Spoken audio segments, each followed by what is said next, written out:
గంగిగోవు పాలు గరిటెడైనను చాలు ఆ, అంటూ ఒక పద్యం ఉంది కదా మనకి. అట్లాగే గుండిగాడున్న కరము పాలు అంటే గాడిద పాలు ఉంటే మాత్రం ప్రయోజనం ఏంటి అన్నటువంటి సామెత ఇక్కడ నిజమవుతుంది. హిజ్బుల్లా వాళ్ళు తాజాగా ఓ ప్రకటన చేశారు, ఒక వీడియో రిలీజ్ చేశారు. 30కి పైగా మిస్సైల్స్ ఇజ్రాయెల్ మీద వాడాం, ఇజ్రాయెల్ డిఫెన్స్ ఫోర్స్కి సంబంధించినటువంటి పోస్టుల మీదకి వాడాం అన్నటువంటి. వీళ్ళు ప్రయోగించింది చూపెట్టారు కానీ అక్కడ ధ్వంసమైంది చూపెట్టలేదు. ఎందుకంటే అక్కడ ఐరన్ డోమ్ సిస్టమ్ ఉంది, ఎక్కడికక్కడ కంట్రోల్ చేశారు. లెబనాన్ నుంచి వచ్చేటువంటి వాటిని కంట్రోల్ చేసుకొచ్చారు. But at the same time దానికి రిటాలియేషన్ అటాక్ కింద ఇజ్రాయెల్ ఒక్క మిస్సైల్ వాడింది. ఈ మిస్సైల్ కాస్త ఇది ఒక డ్రోన్ వాడింది. ఈ డ్రోన్ కాస్త వెళ్ళి ఒక కుటుంబాన్ని చంపేసింది. ఆ కుటుంబం ఎవరయ్యా అంటే లెబనాన్ ఆస్ట్రేలియన్ టెర్రరిస్ట్కి సంబంధించిన కుటుంబం.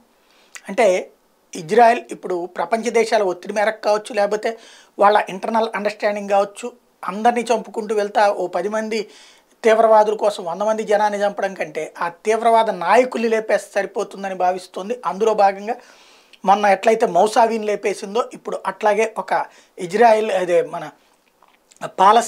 లెబనాన్ ఆస్ట్రేలియన్ అయినటువంటి ఒక తీవ్రవాద నాయకుడిని చంపేసింది.